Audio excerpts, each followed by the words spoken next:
Hello viewer, সবাইকে welcome করছি নতুন একটা ব্লগে। আজকের ব্লগটা কিন্তু খুব ছোট্ট, তবে আমি এই ব্লগের মাধ্যমে একটা মেসেজ আপনাদেরকে দিতে চাচ্ছি, যেটা হয়তোবা অনেকের ভালো লাগতে পারে, আবার অনেকে এই ব্যাপারটা যদি খারাপ লাগে তাহলে অবশ্যই ইগনোর করবেন।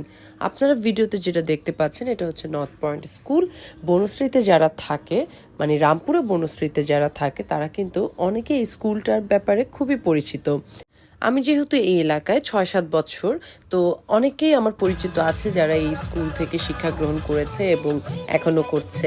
তো আজকে ছিল নর্থ পয়েন্ট স্কুলের ক্লাস পার্টি। একটা জিনিস আমার এত ভালো লেগেছে, যেটা শেয়ার না করে পারছি না, সেটা হচ্ছে ওদের স্কুলটা মোটামুটি স্বল্প পরিসরে হলেও ওরা ক্লাস পার্টি এবং যে কোনো ক্রীড়া অনুষ্ঠান তারা পাশের প্লটটাতে করে। মোটামুটি সব স্কুলেই কিন্তু ফাইনাল পরীক্ষার আগে করে ক্লাস পার্টি হয় এবং ক্লাস পার্টির পরে ফাইনাল পরীক্ষা শুরু হয়, তাই না? তো এটা হচ্ছে মিতুমিস আমার সুরেলাকে নিয়ে খুব আদর করেছে, ছবি তুলেছে। আসলে মিতুমিসের সাথে পরিচয় আমার 4-5 বছর আগে থেকে। আমার সোমকে বাসায় এসে উনি পড়াতো, তো তখন থেকেই পরিচয় মিতুমিসের সাথে। মিতুমিস কিন্তু নর্থ পয়েন্ট স্কুলের অনেক দক্ষ অভিজ্ঞ একজন শিক্ষক এবং বাচ্চারা ওনাকে অনেক পছন্দ করে। তো যে কথা আমি বলতে যাচ্ছিলাম, ক্লাস পার্টি একটা বিশাল ব্যাপার, যে নতুন ক্লাসে উঠবে, অনেকে স্কুল চেঞ্জ করে বা অনেকে একটা বছর একটা ক্লাসে পার করার পরে নতুন ক্লাসে যায়, নতুন টিচার, ক্লাস টিচার পায়, সব কিছু মিলে এটার একটা ইমোশনের ব্যাপার আছে। তো আমার যথেষ্ট এটা রুচিবোধের ব্যাপার মনে হয়েছে নর্থ পয়েন্ট স্কুল কর্তৃপক্ষকে আমি অবশ্যই ধন্যবাদ জানাবো। জানি না ওরা আমার ভিডিওটা দেখবে কিনা, কিন্তু তারপরে আমি ধন্যবাদ জানাই এই কারণে যে ক্লাস পার্টিটাকে এত সুন্দর একটা আয়োজনের মাধ্যমে উপস্থাপন করা এবং বাচ্চারা, শিক্ষার্থীরা যতটুকু সম্ভব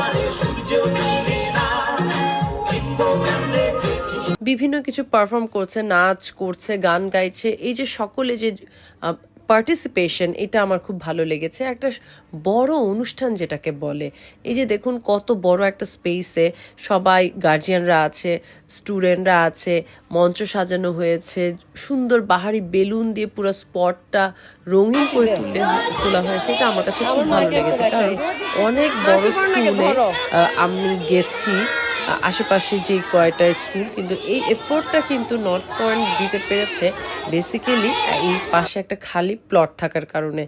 আমি মনে করি যে প্রত্যেকটা স্কুলে একটা প্লট থাকা উচিত, মানে মাঠটা অবশ্যই থাকা উচিত। এবং যেহেতু ঢাকা শহরে মাঠের অভাব, ওপেন স্পেসের অভাব, সেক্ষেত্রে এমন একটা ব্যবস্থা করা উচিত যে একটা মাঠ 5টা স্কুল ইউজ করবে, বা সেক্ষেত্রে যদি একবার সম্ভবই না হয় 10টা স্কুল ইউজ করবে।